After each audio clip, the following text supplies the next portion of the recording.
няма какво. Тази година, следващата, която предстои, е тяхната. За представителите на зодия Телец нещата изглеждат малко различно, защото те като цяло не са най-спортния знак. Но за сметка на това, сега, благодарение на своята интуиция, могат да разчитат повече на това къде биха могли да се включат и къде не биха могли да се включат. За близнаците е съответно също така доста успешна годината, защото те пък, освен в партньорските спортове, в които е силата им, ще могат да бъдат много успешни в всички колективни спортове и също да заложат на своята техничност, защото ако го направят, наистина ще имат много добри резултати. Преминаваме към знака Рак, спортовете на защитата. Сега ще бъде доста така трудна година от гледна точка на това, че ще се наложи да се съобразят с някои авторитети и с някои хора, които са в тяхното ръководство. И ако не го направят, то няма да има успешна. Но пък ако го направят, могат да направят доста така сериозни крачки напред. За зодия Лъв, естествено, също успешна година. Лъва ще може много добре да се представи във всички чуждестранни колективи, така че ако имаме спортисти по знака Лъв, сега е момента да се опитат да се презентират много добре в чужбина. Това, което бих ги посъветвала е да вярват повече на себе си, на собствените си качества и да заложат на късмета си. За зодия Дева следващата година ще бъде твърде емоционална. Това, което бих посъветвала девите, е отново, както и до сега, да взимат решенията си благодарение на своя разум, а не на своите емоции и да бъдат дисциплинирани както до сега, защото само в спорта дисциплината е едно от най-важните неща и това е всъщност и 90% от успехите. За представителите на зодия Везни също така бих имали доста успешна година, но пък ако се доверят на своите партньори, те по принцип са силни в партньорските спортове, затова Везни повече доверете нещата, оставете ги в ръцете на вашите партньори, отколкото пък на вашите собствени. Това, разбира се, както винаги ще ви помага. За скорпионите е успешна от гледна точка на това, че каквото сами се изработят, това и ще получат. Затова скорпионите трябва да се стегнат малко повечко и да заложат на качествата си. Тези, които имат някакви здравословни проблеми, пък ще могат да ги решат, така че това също е добра новина. За стрелеца винаги е успешна годината.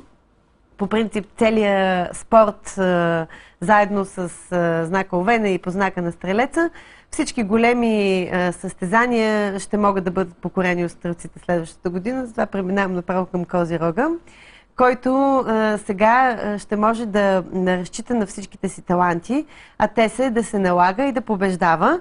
Всички спортисти и всички хора, по принцип, които ни гледат от зодия Козирог, могат да заложат на най-силните си качества.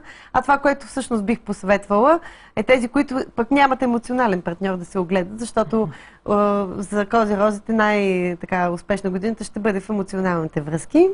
Преминаваме към Водолея, който за разлика от всеки друг път, сега ще му се наложи да бъде малко така обран и да не залага толкова много на новите технологии, колкото на старите изпитани методи. Тези водолеи, които не го направят, няма да им се получат нещата.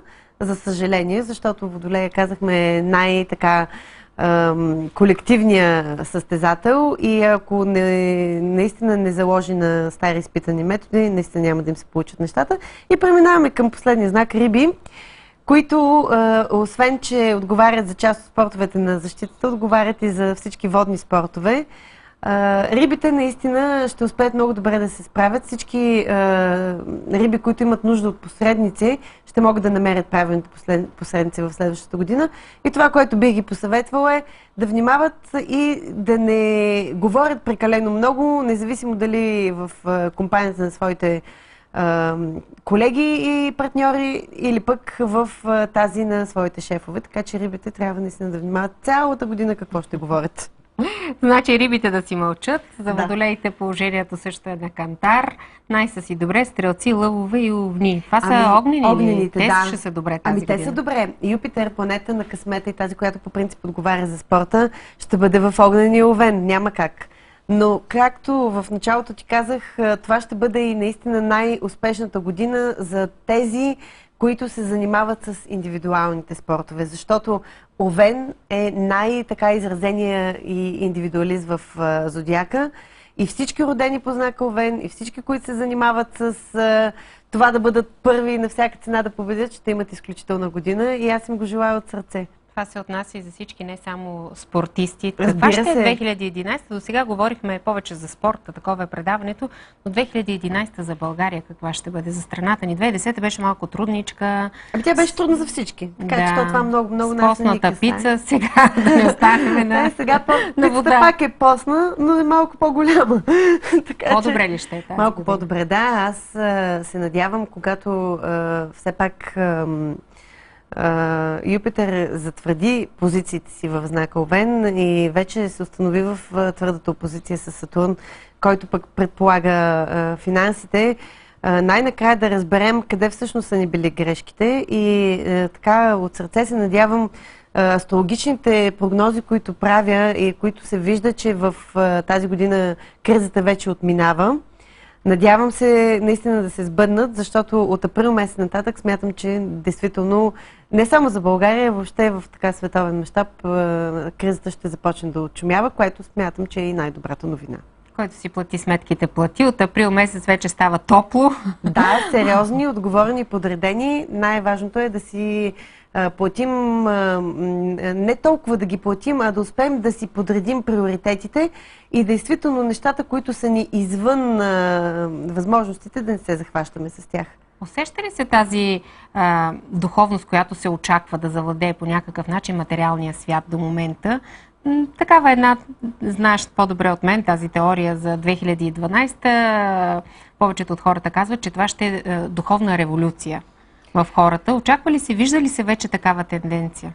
Има такава тенденция, да, надявам се. Това е всъщност, което за мен е най-сериозната крачка напред в бъдещето, защото, знаеш, 2025 би трябвало да преминем вече в ерата на Водолея, която се свързва с любовта към хората, с разбирането, с работата в колектив и въобще всичко, което е свързано с това, защото нашите качества да резонират с тези на колектива и на обществото.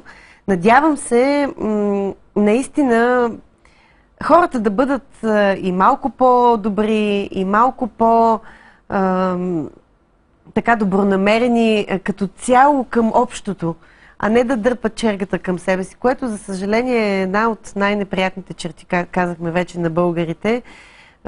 Нека да се получим от тези, които знаят повече от нас, от добрите им качества, не да взимаме винаги най-лошото. Това е, нали, моя съвет към българите като цяло и посланието ми към тях. И когато на някой му направим хороскоп и той знае, че ще е добър или лош, това обезмисля ли неговите усилия в тази посока?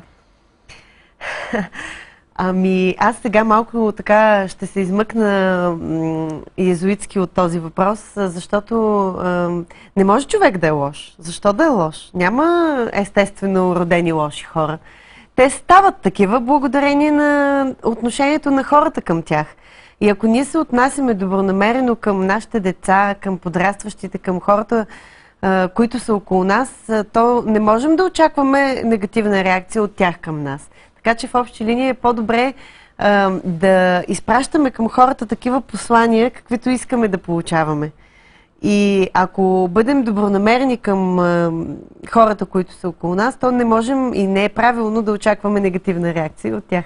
Значи да изпращаме любов и хармония да очакваме. Любов и хармония, да.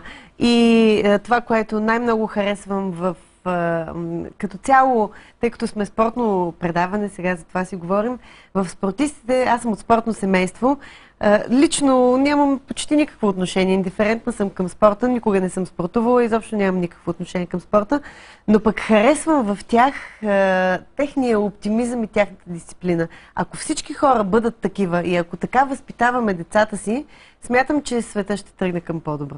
Благодаря много за този разговор. Аз ти благодаря за поканата.